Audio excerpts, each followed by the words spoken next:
your tickets. I'm going to, sorry, I need to get rid of some ringtones that are going on behind here in my ear. Okay, so let's go ahead and get started. So today is the Art of Listing class number 4. Like I said, if you haven't taken them in order, it's okay. You're not going to miss something. It's not going to be like, oh my gosh, you know, I don't know what she's talking about, because each section starts with something new.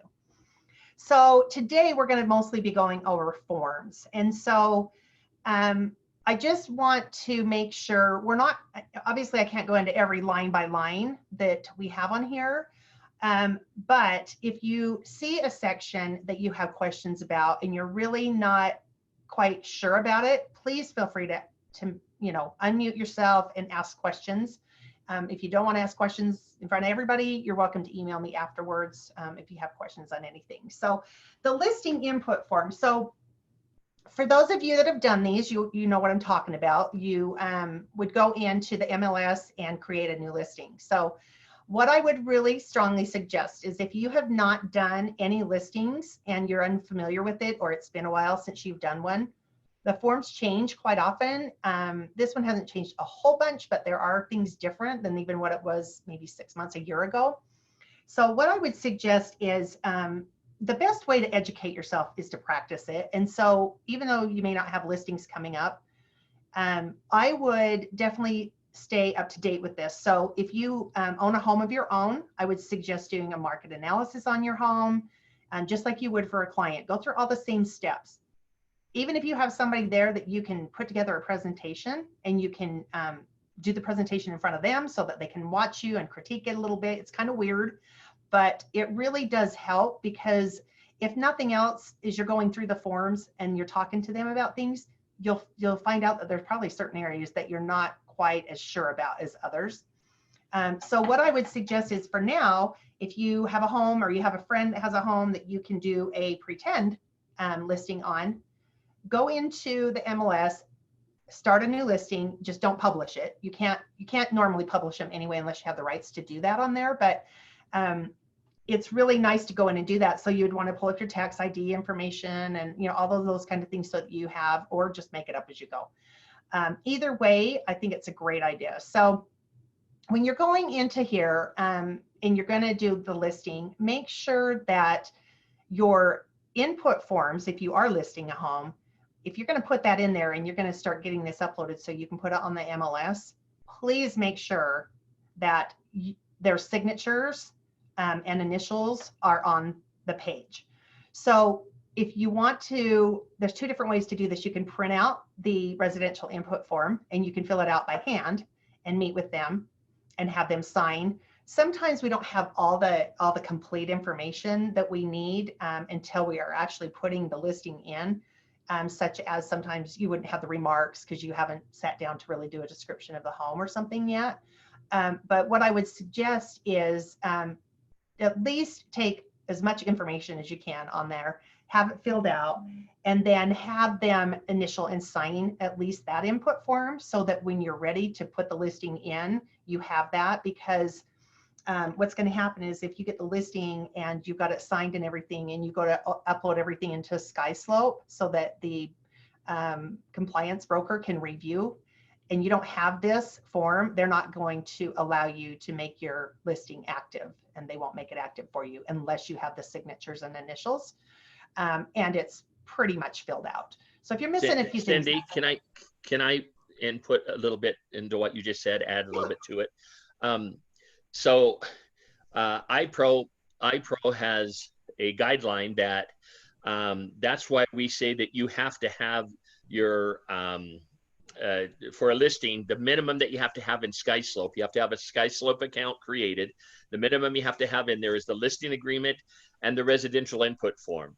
And that's why we tell you that you have to have that into SkySlope within 3 days, because if you don't have publishing rights, then our compliance department has to have 1 day to look it over and then make sure everything is correct, and then they will publish it for you.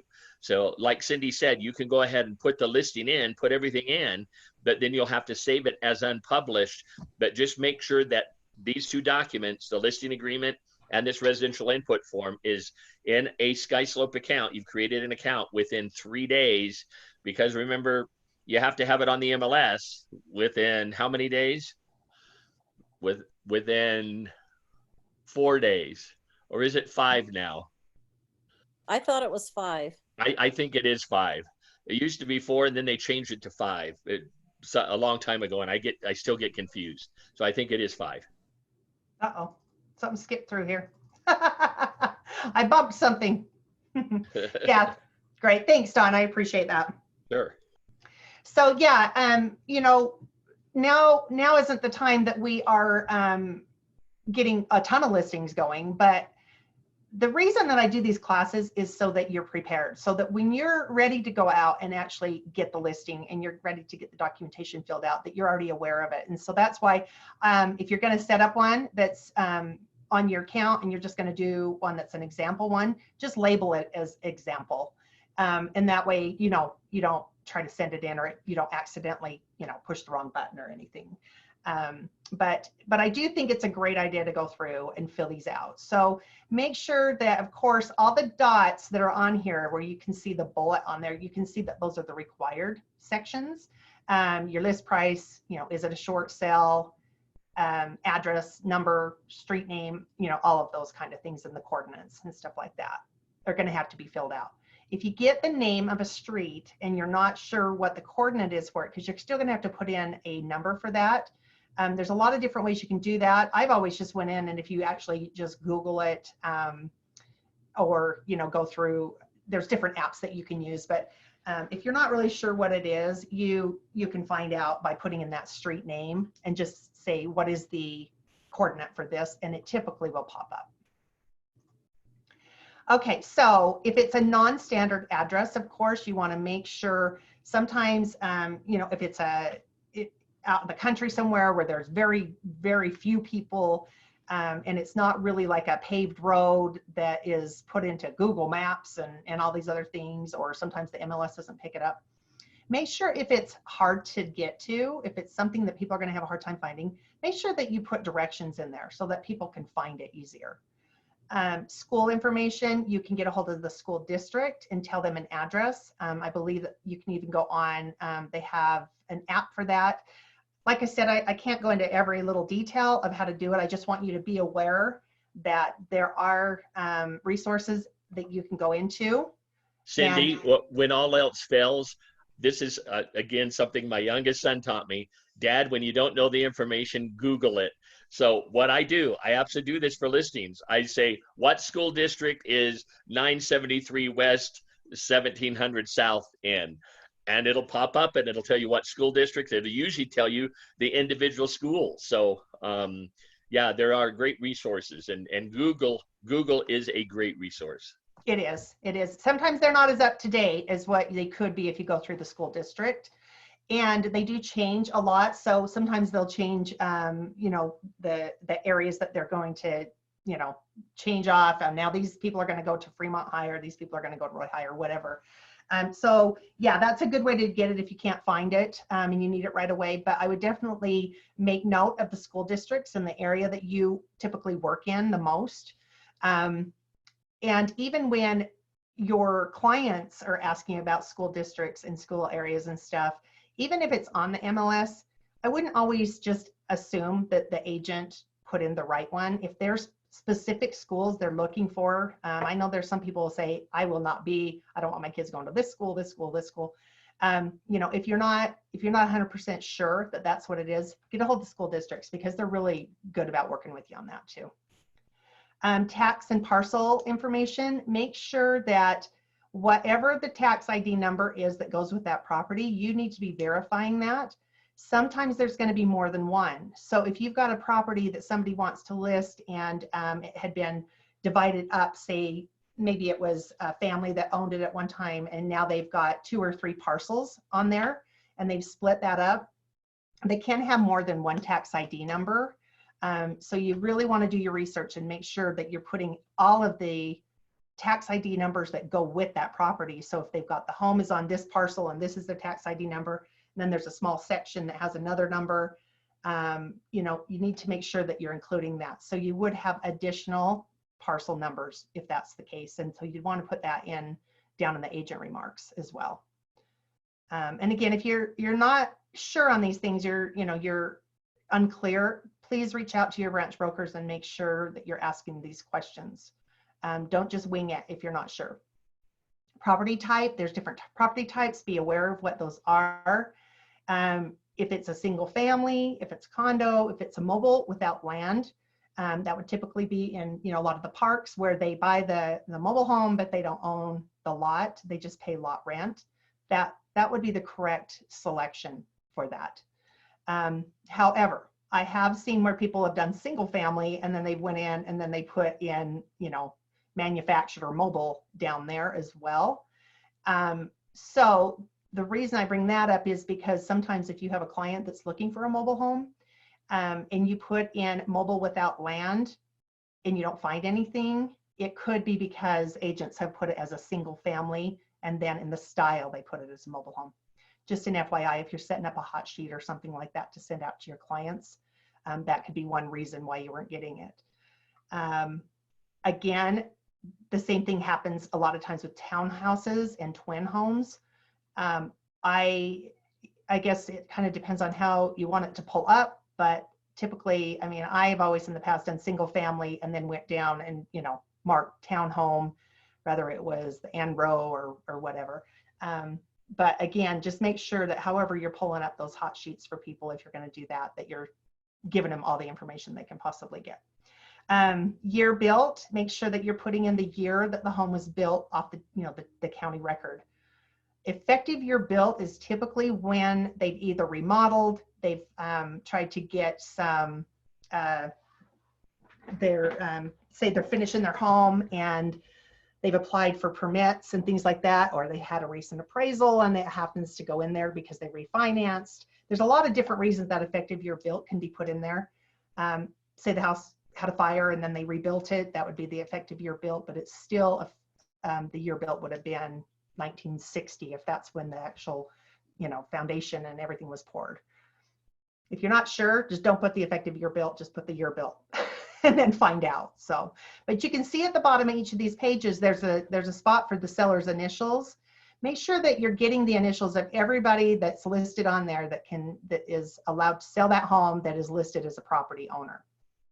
I have had people say, well, I don't need to do that. I can just get one initial from one of them. That's not true.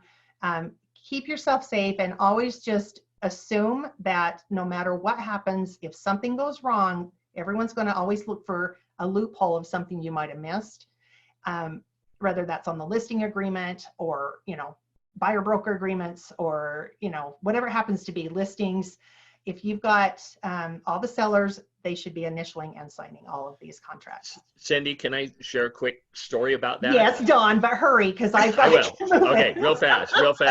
There was an agent up in the avenues in Salt Lake City that she took a listing and only got the signature and initials on the listing agreement and on this form from one of the parties. And she thought, oh, she could get the other one later. Well, she got one of our agents, it's when I was at Realty Path, wrote an offer on that. We got all the way to settlement.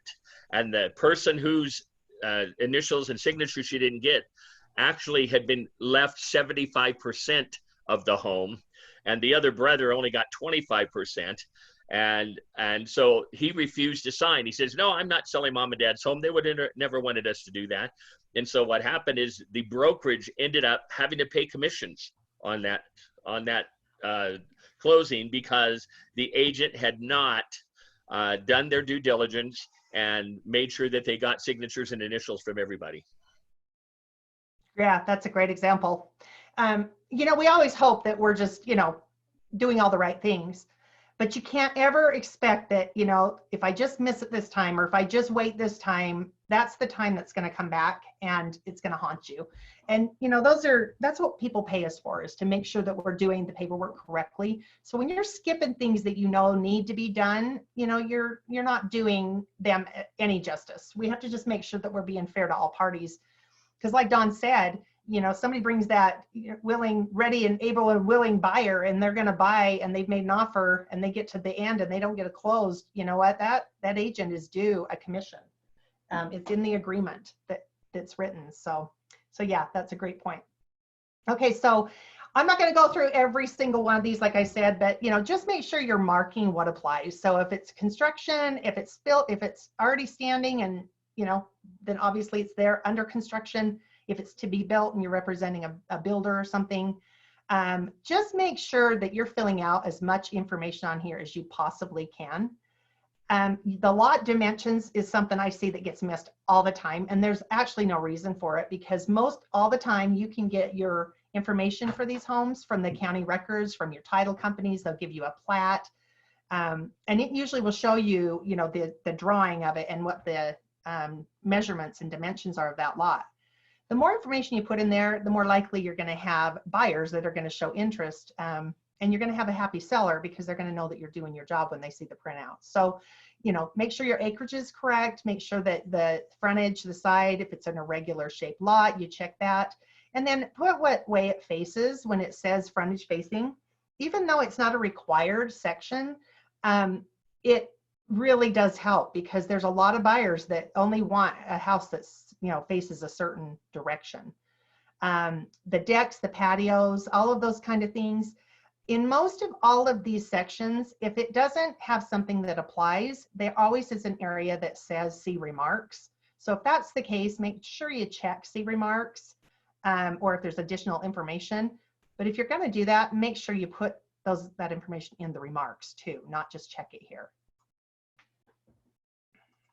Okay, so when it comes to your square footage and bedrooms and all that information, be really, really careful when you're putting in the measurements of the home. I know that a lot of times we get the information from the county record, and maybe it's a multi-level, but it's only giving you everything above grade and then what's below grade, below ground.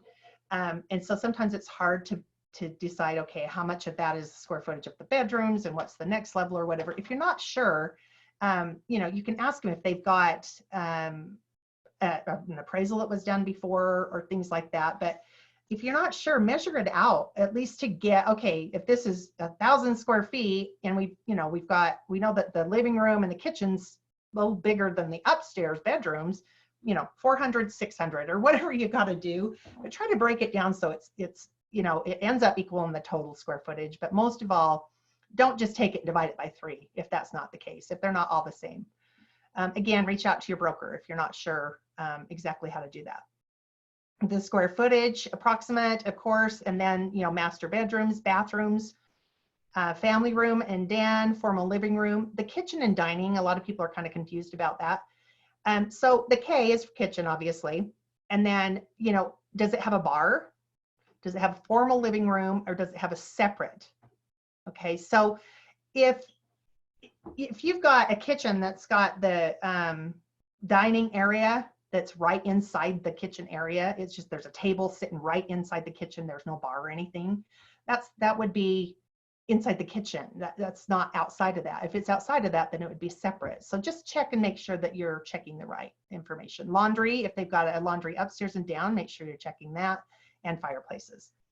The next area is really important information. So the HOA information, you should be getting this information before you put this house on the MLS. So if you're going to go out and you're going to list a home and you're talking to them, it has an HOA, make sure you get the proper documentation so that you can have them, your sellers, sign it and fill it out so that you know who to contact, so that you can get the information from the HOA.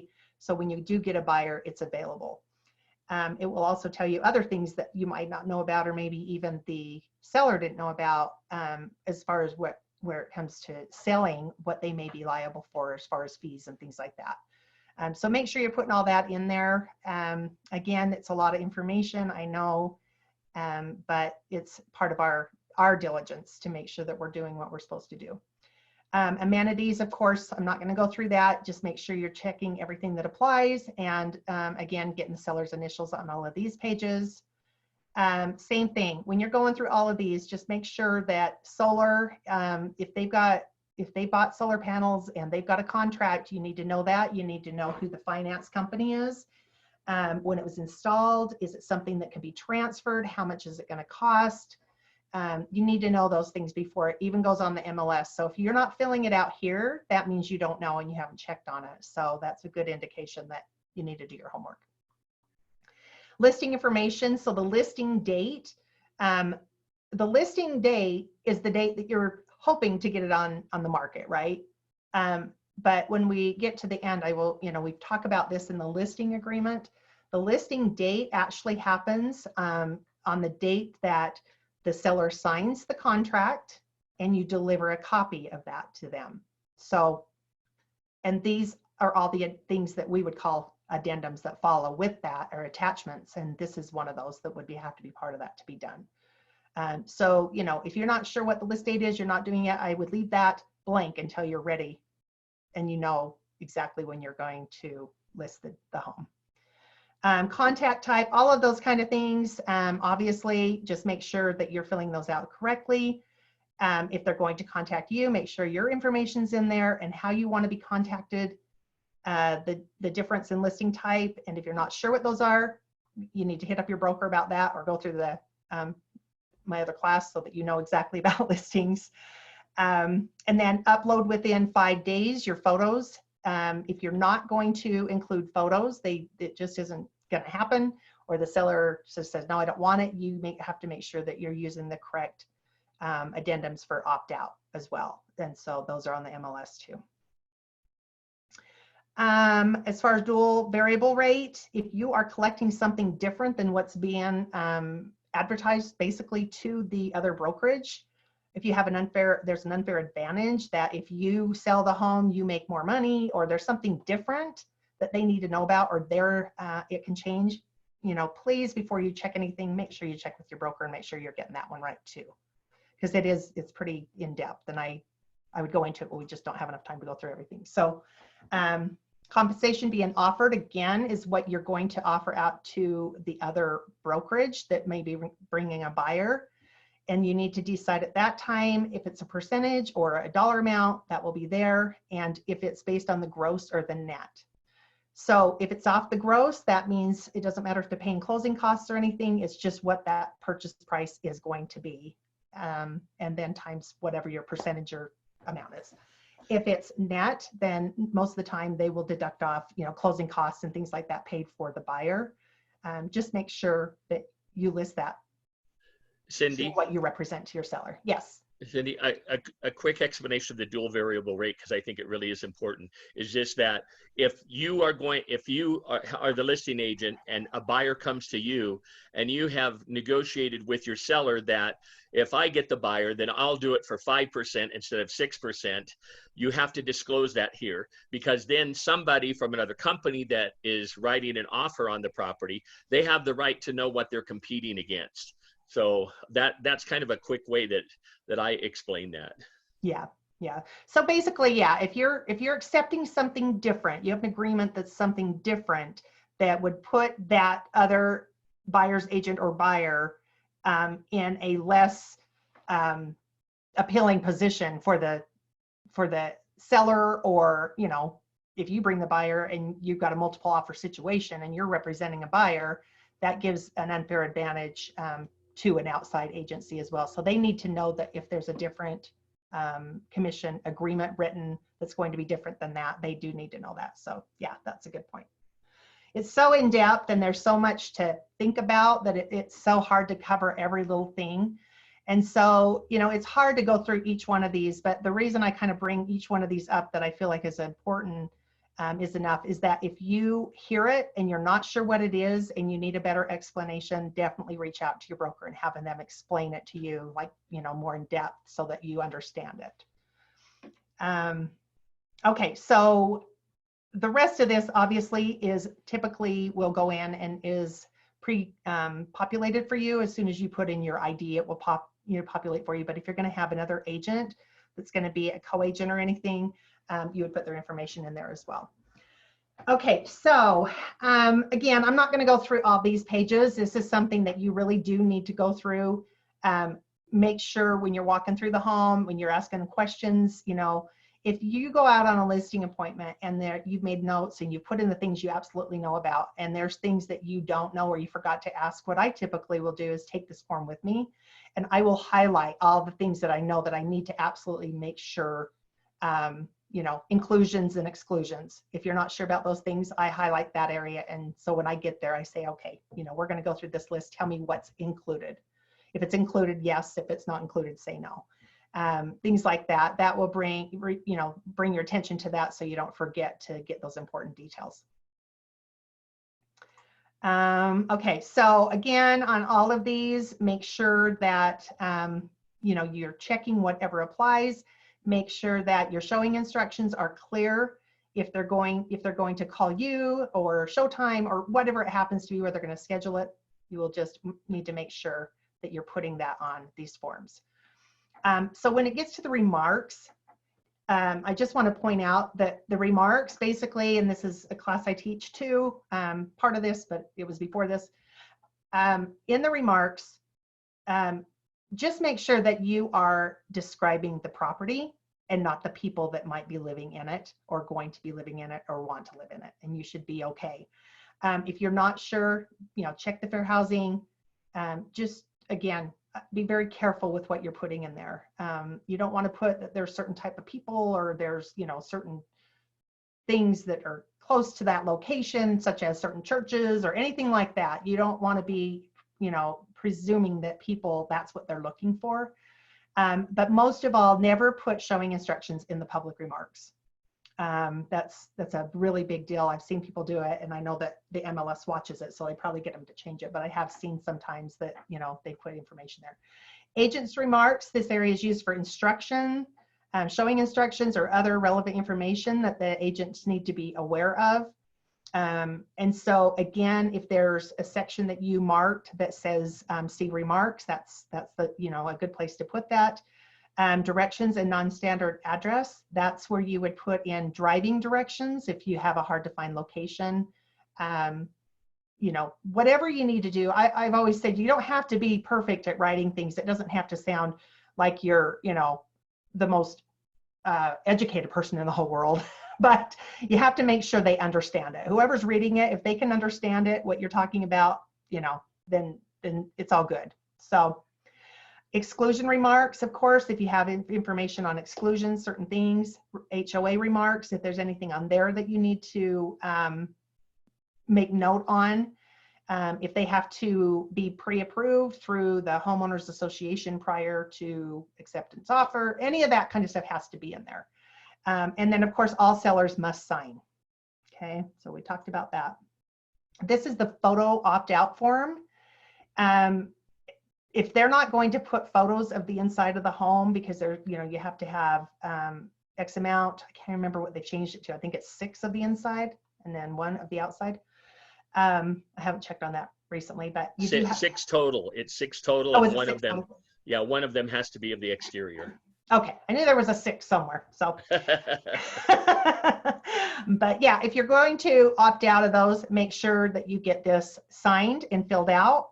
And then once you do that, you check what applies. So if there's not going to be any interior photos, except for the interior, or there's none completely, then you need to have your seller print their name, sign it, and then you email that signed form to the member services. And it's right at the bottom of that form. Okay, transaction document receipt. So this has kind of been one of those things that I know that when I've talked with agents before, they're like, oh my gosh, do I have to get that from everybody? And, you know, yeah, it would be really, you know, if you can get this from the other side, the seller's agent, or, you know, whoever you're working with, do whatever you possibly can to get this done. I know that it seems like it's kind of time consuming, but this is the document that's going to protect you if anything comes up legally. So if somebody decides that they didn't get represented correctly, or they didn't get something explained to them, or they didn't receive copies of something that you talked about, this is the form that we're going to go to say, okay, did they actually get a copy? Did they sign that they got a copy? That's number one. Of course, second of all, you know, emails and things like that is something we can look into as well. But definitely, if you're working with your client and you're providing documentation to them, please make sure that you are checking what it is that you're giving them and have them initial that, and then make sure, and then make sure that they sign below. So for example, you go out and you're showing homes, you write up your buyer broker agreements and buyer due diligence, and you're writing home, offer on a home and everything. You're not going to be giving them everything at the same time. It just kind of depends on, when that event happens. So I would really say that try to send it over each time if you need to. Email, if you're going to send something. A lot of times DigiSign and Dotloop, whatever you happen to be using, will track that, so you can obviously see that they got a copy of that. But I would definitely, no matter what, as you're doing that and you're keeping track, what I typically would do is, even though I'm giving them information as we're going along, sometimes it's hard to keep track of every single thing. When I go to closing, I typically will make a copy of everything that they've signed, even though I've sent it to them. I make a copy, I put it in a binder, folder, whatever you want to do, you can just hand it to them. That's a good time to go through that. That's a good time to have this transaction document receipt in front of you as well, so that if there was something that you missed that you had given to them before and forgot to get this, that's a good time to get their signature. So if you don't do anything else and we can't get you to get the document receipt signed and an initial throughout the transaction, at least at the closing, give them everything so they have a copy of that and get their signatures and initials on that at that time. Same thing if you're going to send over documentation to the other party's agent. If it's your seller that is supposed to be providing disclosures, lead-based paint, the title insurance, the PR, homeowners association information, any of the things that the seller is required to send over that you are, as the listing agent, supposed to be providing to the other party, I would send this and have them sign that as well, the other party, so the other agent involved. Cindy, there's one thing that's done a little bit differently here at iPro that I don't really necessarily agree with. Down at the bottom of this form, you see where it has buyer's agent or seller's agent. Because that's on there, our compliance department allows, for instance, if I'm the buyer's agent, I can check mark initial every box of the documents that they're going to be receiving, and then I can sign that I sent them. And but if you do that as the agent, you better darn sure make sure that you sent them all those documents, because you can't just do it and say, okay, good, now I can get my check. You've got to do that and make sure that that you have proof that you delivered all of these documents. I always have my buyer or my seller sign this. I never do this for my clients. Yeah, that's true. And something else to think about too is, say you have the other agent, I've run into this quite a few times, where the other agent will not sign it. They just won't get it back to you, and you provided the information you were supposed to. Again, if you don't get that, then and you have to sign this saying that you sent it, I would attach any of your emails, a copy of your emails that you can show that you have sent, showing that you sent those documents with it, and you can upload those as well. So anything you can do to keep yourself safe, to make sure if something ever comes back that you have the documentation that you can provide showing that it did happen. So, Cindy, we're trying to figure out who iPhone is so that they can get credit for being on this class. iPhone, can you, in your text box, just tell us who you are? All it shows on the box is iPhone, so we can't give you credit if we don't know who you are. you can actually rename yourself too. If you go on there, you can rename it. If it says iPhone, you can put your name on there, just so you guys know. I think everybody else is good. Okay, so there's a couple of different things here. On cancellation, of course, we don't ever want this to happen, but cancellation and termination of the exclusive right to sell listing agreement and agency disclosure. A couple of things here. So if seller is released unconditionally, they are released without having to pay or say that, extend it out to the time that the actual listing would have expired. they're unconditionally released unless 2A is checked.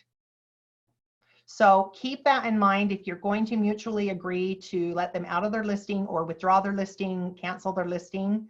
If there's a payment that is going to have to be made, say for instance, you know, you have a really, you know, high-end home that you've done a lot of marketing on, and you've paid for all these, you know, wonderful things to be done with the house marketing wise. And they say, you know what, we decided we don't want to sell it, or whatever the reason happens to be. But, you know, if you say, okay, well, that's fine, but I need to be reimbursed back on, you know, this, and you agree to a certain amount, then that's where that would go.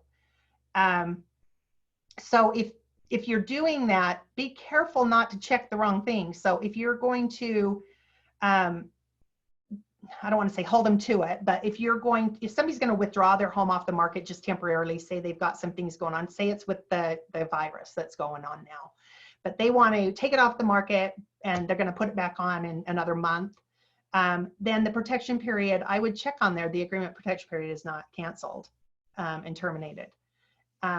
It's really up to you how you handle that, and I would talk with your broker before you do any of those kind of things. I just want you to be aware that otherwise, if you release them and the protection period is not selected on there, then they can go ahead and relist it with somebody else if that's what they choose. All right, so show me the money. Again, seller's estimated net sheet. I've talked about this in my other classes, and you'll hear me say it a lot because I really do think that this is a really important piece of information, that if you're not providing this to your sellers, I just think that you're setting yourself up eventually for something to happen.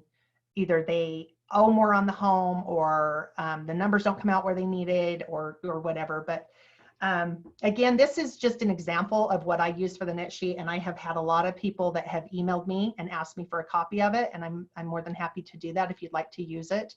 Just make sure that you understand how it works, and you know, it's not too complicated of an Excel spreadsheet that you can use, but it is pre-populated. So if you need to change anything as far as brokerage fees and things like that, compliance fee, you know, amounts and stuff like that, then you would want to make sure that was done before you ever went out and used it. The one thing I really like about this is it's pre-populated, and so if you want to go in here, I know a lot of people say, well, I get from the title company, you know, they give me a breakdown, and that's great that you can do that as well. I'm not saying my way is the only way, but I will tell you that the title company will typically just put in what their fees are going to be. They'll base it off of, you know, title insurance and all those kind of things. Again, these are estimated numbers, and I base these off of just a rounded number that I raise a little bit higher than what the title companies typically charge, just to give them an idea of where things are. So you can see that everything in the blue, if you were, you know, going to do a net sheet for somebody, those are going to be the fees they're going to pay, whether they sell that home on their own for sale by owner or through you. And so, and of course, depending on what you, or what they agree, you know, to do with the buyer. But on this, for instance, the sales price, you'd put that in there, and then it's going to calculate the title insurance, approximately where that would be. But normally they would probably say about 1% of this purchase price is what their costs end up being as a seller's closing costs that they would pay. So the rest of it in the white are just optional things or additional things you can add, you can take away, whatever you need to do that matches up with your seller. The compliance fee you can see is already on there of the $150 because we collect that from buyer and seller side. The brokerage fee is calculated, and I'm going to guess on this one it's at 6%. So if that was something that you was going to negotiate differently, I would highly suggest, if you're going to reduce your commission fees based off what you typically would list them at, I would put in this section where the brokerage fee is, if you're going to reduce it 1% or a dollar amount or something, I would type in there what it is, that the deduction that you've given them and what their savings are. I think it's important that they see how much money you're trying to save for them by, you know, doing that deal for them. And then the approximate first mortgage balance and any additional liens on the home, that can be several things. And of course, I hate to say it this way, but, you know, a lot of times, you know, sellers are just They don't mean to be, but they're liars by omission. And I can see a typo error now that I'm looking at purchase price on there. Anyway, they're liars by omission because not because they're liars, but because they just fail to tell you. And so if you don't ask, they're probably not going to tell you. And so if you are going on an appointment, if you're comfortable enough and they want to give you an approximate payoff on what their mortgage balance is, and they say, you know, we owe, I don't know, 250,000 or something like that, just let them know, okay, well, this is just an estimate. And you know, of course, you can see below that on the bottom, it says all costs listed above are approximate based on information collected from the seller. I know how I've had people say, well, yeah, but I don't want them to look at this, and then they stick me to it. Well, you know, it says right there that these are approximate. And so if you want to add more verbiage to that, that says even more that, hey, you know, listen, this is just, you know, a sheet for you to use. It's not going to be exact, whatever you need to do to make you feel, you know, make you feel more comfortable about that. But so make sure you're asking about first mortgage balances, if they have second mortgage, if they have any line, you know, equity line of credits, taxes, if they have, say, IRS taxes that they owe that have been recorded against the property as a lien, you know, that's an issue that you'll have to talk about. Excuse me. Yeah, I'm getting a dry throat. And then again, taxes, if you want to do the taxes, if they are, can't see it probably on here, but below the seller's initial or signatures on this, it also says, it's highlighted, and typically I'll highlight the taxes that says, if this amount is held into an escrow account, you will possibly be getting, you know, this refund for, you know, this amount. But what I do is I just take the taxes, what they are, divide it by the 12 months, and then times it by how many months you think that they're going to be in the home or it's going to take to sell the home. And then that will give you, you can change that however you want to, but that will give you what their amount of taxes would be for the time that they're in the home. And then of course, that amount is credited to the buyer at closing, taken from the seller, credited to the buyer, and then the buyer is responsible for the full year. Again, if they have that in escrow, then that's a portion they'll pay up front, but they'll get that back. And then home warranty, if that's something that you're going to offer, typically if you wanted to do a listing home warranty, they do have limited coverage on those, but you can, a lot of companies will do the limited warranty while it's listed and cover things. You'd have to ask them how they work that out if there was a claim. Typically, when I've worked with them before, if there was a claim during that time that they had it listed, they would have to just pay what the home warranty would have cost, and then they will replace or repair the item. The other thing that I typically will do on these is I add on, when I'm listing the property, I will do a high and a low, kind of a best and worst case scenario based off of what my CMA comes in at. And I will also include what closing costs typically are that a buyer normally would ask for if they did. And I will put that about 2.5%. I do that so that I can show them up front what to expect if they end up getting an offer from a buyer asking for closing costs. I would rather explain it then and show them and they can see what that amount would be, rather than have them be surprised when they get an offer and not even understand what they're talking about. Excuse me, losing my voice. Okay, any questions on that? Comments? Yeah, Cindy, I was just going to say that I see that you put your net sheets together a lot like I do. I want to add everything that I can so that this is the worst case scenario, very worst case scenario, because I have found, and I do a high, a medium, and a low, because if you do that psychologically, then they've already seen those numbers. But if you do one and they don't get as much money as that one that you did, you're the bad guy, you know? So by doing a high, a medium, and a low, I have a range that I can come in and I'm still the good guy. So that's why I like to put every fee on here that it could possibly be charged. And then if they make a few $100s more, they are singing my praises. You're right, they do. And I've been doing these ever since I got in the business. So for 21 years, I've used these, and, of course I change them out a little bit according to, what is, if somebody doesn't even have a mortgage on their home, then obviously that would be a zero balance. But what I like is, like Dawn said, is that, if I do, okay, this is where the comps come in at, excuse me, the comps come in at, They're coming in at 345,000 in this situation. Best case, you know, we get 345 and they don't ask for anything and it's full price offer. These are still the fees that are going to be involved. If you get an offer and they ask, you know, they bring it down to 335 or, you know, whatever happens to be with closing costs, you know. And then I also do this net sheet every single time I get an offer. So I will base this, even if it's a multi-offer situation, I do a new net sheet for every single offer based on what it is they're asking for and offering.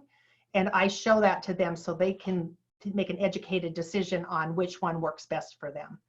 I think that a lot of times buyers lose deals because, or well, I shouldn't say buyers. I think a lot of times the seller's listing agent doesn't explain this well enough. When they get multiple offers, they get things that come in, and the minute that they see somebody asking for closing costs, they immediately say, oh, throw that one out. We're not going to do that. We'll just go with somebody that doesn't need that. That doesn't necessarily mean that's the better buyer. It really does depend on how well you explain it to your sellers. And this is why I do this from the get-go. So I see somebody is commenting. So let me go over here really quick on the chat. Oh, I'm sorry. I missed a bunch of things. Whatever I missed here, I will pull up and I will definitely get back with you guys. So yeah, I will definitely send you some net sheets if that's what you're interested in. My YouTube channel, I will send that out. I'm still working on getting things set up because I don't want these videos to have all the extra little before and after talk going on. And so when they go on there and you want to watch it, I don't want you to have to sit and look for that kind of stuff. But yes, I will definitely get you guys these net sheets if you're interested in them. So, okay, so I'm going to go ahead and move on. And of course, the net sheet, I go in a lot more detail in my other class when we go through these in the beginning with presentation and stuff like that. So if you haven't attended that class yet, you're more than welcome to do that. And after we get these done this next week, then I will be putting these on that channel so you can watch them at any time. Okay, so title insurance, what does it protect them from? So we want to make sure that you're understanding title insurance. And again, there's so much to know about this. Just remember that if you don't know, ask. And if you didn't get a good explanation, ask again and go to whoever you have to. But the main thing is to make sure that you are talking to the title company either prior to the listing. If there's things that you know are coming up, there's things that you have to get answers for, get with the title company. They can do a listing PR on it just to kind of give you an idea. Maybe there's question about, you know, is there any liens against the home? They're mentioning that maybe they had some work done. They thought somebody had, you know, put a mechanic's lien or something at one time against the property. You know, if there's any kind of question, there might be a situation that you need to look into, definitely send it over to them. If you have went ahead and listed the home now and you've got things taken care of and now you've got the buyer, this is just something, and again, I'm old fashioned. I like things just to be right in front of me, and I use the same system every time I do a transaction. It doesn't matter what kind it is. This is just a form that I have that's a PR order form. I send this once I'm done with all the information. We got the contract put together. I know what all of the lender, you know, all the information that the title company is going to need to put this together. I even send this to the lender a lot of times if I'm working, you know, with the buyer. But this just kind of gives them a breakdown of the purchase price, or I'm sorry, the property address, seller's information if you have, whatever you have, the listing company, the closing office, you know, whoever they're going to use for their escrow, if it's your buyer, their information, their loan officer information. And then I also have brokerage fees to be paid as followed. And of course, this doesn't take, you know, precedence over an escrow instructions or anything like that. But it does kind of give them a heads up that, hey, there's brokerage fees. If there's a certain type of agreement that you have that you're going to pay an extra $500 or you're going to pay for the $150 fee or something like that. I just put all that information on here just so that they can be aware that that's something that they need to be looking for. Home warranty. Is there a place for purchase price on here? Let me look. Let's see. I used it for a little while. Let me go back. I don't think so because I send over the contract with them, but yeah, that's something you could definitely put on there as well. Okay. Okay. And you Yeah. can add as much information as you want. I know that my title companies, when I work with them, they love me because I send over all the information that they need from the get-go. And it gets things processing much faster. So I will send this with the copy of the contract, any of the documentation that they need to have, I send it with that. This is awesome, Cindy. Really good. Thanks. Yeah. And I have another one that's a little bit more professional than this one, but it has a lot of detail.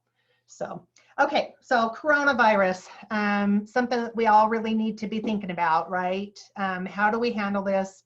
A lot of different situations arising. Some of the listings are pulling off the market for now because they don't want people in their house.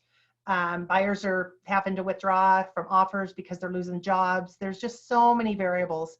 However, with that being said, I am going to tell you guys that we had our team meeting this morning at 9:30 with our Clearfield office. We have got listings that are coming up. People are, we've got probably 5 or 6 different listings that we all know about that are coming up within a week and a half. Buyers that are still looking. Business is still operating. It's still going. It's just that you have to get really creative sometimes. I have a townhome that's going to be coming on the market. They're building a home that we had already put under contract a couple months ago. They were putting it off, and this is honestly, it's probably my fault because I didn't get with them before today. I've been trying to follow what they wanted me to do, but they had kind of thought maybe about not listing the house for a while because they were really concerned about it. They don't want people coming through. So I did talk with them and I told them that the other option that we could do is to get the home on the market because according to their contract with the builder, they have to have that home listed by the end of April, period. They're not going to give them an extension. They will not dig until they get that under the home listed. So I did tell them, hey, listen, we don't have to have people come in. I control that. I can lock that lockbox out so nobody can come in without authorization, without a CBS code. And then of course I told them that what we could do is I will pay to have somebody come out and do professional photography and video so that everybody can view their home online. If it's something they're interested in, of course, they always have due diligence. They can write an offer. If it's something they want to accept, they always can, make it subject to them coming through, walking through the home or whatever. And so there are so many ways that we can get around this and we can work with people still. So even as frustrating as it might sound and everything, having to do things a little bit harder to put it on here to get, whatever we might have to do. I truly believe that this is going to be kind of our future of real estate. Wouldn't it be awesome if we didn't have to take our buyers through 15 or 20 homes? If we could sit down and just say, look, we're going to do the online with the ones we can and see if it's even something you're interested in before we even make go out there to set up an appointment. It's kind of crazy we haven't thought about this prior to now. If for some reason you do have listings and you are going to still have showings and that's okay with your sellers, make sure that you're putting signs up. This is one of the ones that was created for our office. Make sure that, you're doing everything that you possibly can to keep everybody safe. If you can supply hand sanitizer, if you can find any, that's a great idea. Glove, whatever you can. But most of all, just really, I think you just have to educate people. I think you have to make them aware when you go inside, this is what the expectation is. Also, please don't bring your children, nobody under 18, and bring just the people that need to make the decision of, hey, is this the right home for us? Is this sign in the iPro library? Do you know? It is. Okay. Yeah. I think I added something on this one. A little bit different maybe, but yeah, this is one that I've seen in the library. So, and then of course, if you're not aware, and I'm not sure, this is kind of off track a little bit, but not really. I want you guys to be aware. If you didn't know that they have the NAR, if you sign on to the NAR's website and you put in your NARS number and all those things, if you don't have insurance, health insurance right now, they have telemed that you can use for the next 2 months for free. So we actually pay for it, obviously, but that is a free service, but you do have to sign up for it. So if you're not aware of what that is, go on the NAR. They've got a lot of really good information in there right now. They have different forms and things that you can use even during with the COVID and everything. Take advantage because they're working pretty hard to get what we need, and they're following a lot of things. So I just wanted to put that out there. I have a link. I'll send that out to all the brokers today. And then if you guys want to distribute it out, if you haven't already, you're welcome to do that. So last of all, with iPro, this is also in the library, easy out risk-free listing guarantee. This is so important when you're out there and you're meeting with people and they say, what makes you different? What do you do different? This is something that you want to have in your listing presentation. It's 100% satisfaction guaranteed. Basically, you know, if any reason they're unhappy, they provide what that is. If we can't fix that and remedy that within 48 hours, we'll let them out of the listing. And I think that's really important. When I worked at Century 21 years and years ago, they had a similar type of form.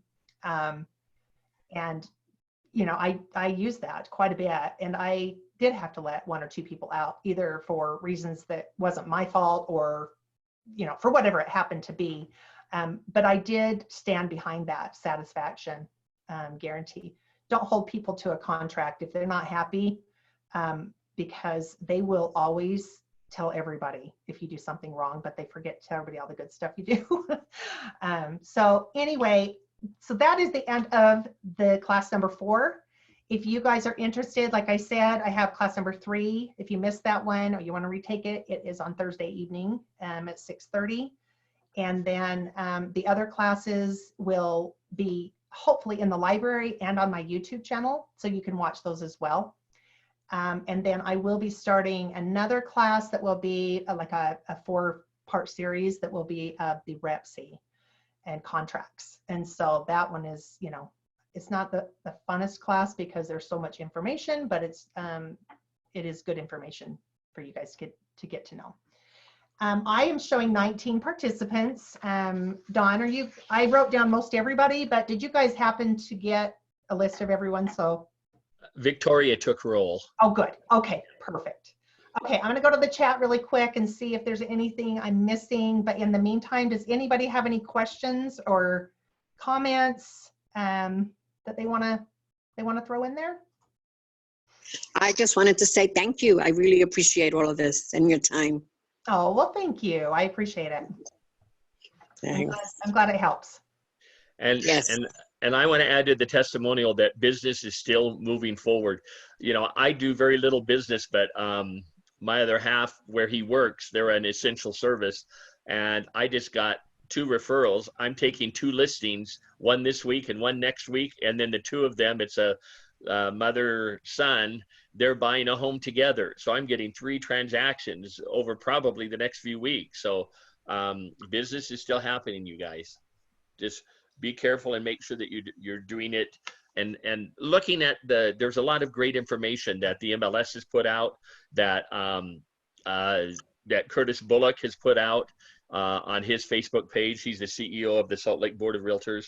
And so, and like Cindy says, as always, if you don't understand something, you don't know where to go and get it, ask your broker. Yeah, for sure. You know, we're all in this together, and I challenged my office this morning I like to do what we call kind of like a book club. And the one book that I suggested for this next month that they read and go through is by Earl Nightingale, and it's with The Secret. Oh my goodness, now I can't remember what it's called. The Greatest Secret. Anyway, I kind of said to him, take the next month and follow this. And it's only 40 minutes and I love it. I've read it a couple of times and I really loved it, but it just kind of motivates you and gets you kind of back into the spirit of, oh my gosh, we can do this, and all the things, you know, are going to work out just fine. But I'm doing drawings for them if they actually give kind of a short essay after the 1 month to our next meeting. And then from there, basically, if they do some of the things that they've recommended in there, I want to hear the progress. So it's kind of fun. We're going to make it like a little book club that we're going to get together and talk about every month. So I suggest you do that. If you're not, reading the motivational things and you're just watching news, turn it off. It's just so frustrating sometimes, but we're all going to be okay. And I really do think that, in my opinion, I think we're going to have come out of this on top. So I know that it probably sounds like I'm supposed to say that, but I've been waiting a little bit, not for something like this horrible to happen, but I have been waiting for the market to have a shift, because I think that we need to remember the importance of how to take care of our clients and how to provide the best service for them. And now is a good time for us to be putting that together and getting our CRMs and everything. So Cindy, what was the name of that book again? A couple of people are asking. Oh my gosh, Greatest Secret? The Greatest Secret by Earl Nightingale. Yeah, it's awesome. It's nice because, you read all these books and you listen to, I don't know, Tony Robbins and them. I listen to that kind of stuff in the mornings, but you listen to it and it kind of pumps you up and you're like, yeah, I like that. But it doesn't ever really challenge you to say, okay, this is what I want you to try to do in the next 30 days. See if you can reach this.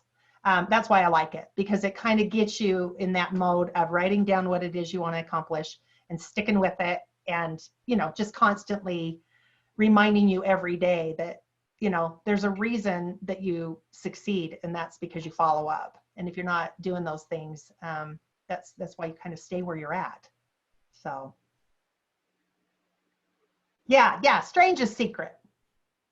I think it's the Strangest Secret. I'm not sure, but yes.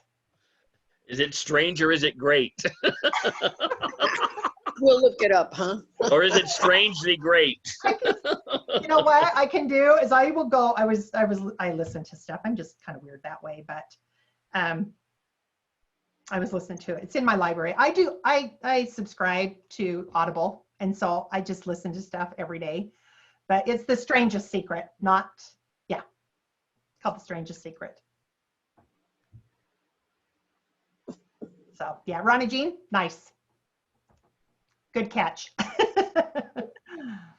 Anyway, I will send that. I know that with my Audible, I'm not sure how many people I can send it to. I've done it in the past, but I've only sent it to a few people. But I think I can send it out, and it's a free Audible for the first time that you get something sent to you. So you guys could even listen to it that way. So I'll forward that to you, Dawn, and then you guys can forward it to your offices in Victoria. Okay. Thank you. Okay. Yeah. All right, you guys. Well, thanks so much. Again, Thank you, Cindy. I will send out all the information that you guys have asked for on here. If you've requested something, I will get it sent out to you in the next day or two. But in the meantime, you guys be safe. And if you have any questions, contact me or your brokers or whoever. I'm here to help you guys. Great. Have a great day. Okay. Thanks, you guys. Bye. Thank you, Cindy. Bye-bye. Bye-bye. Bye.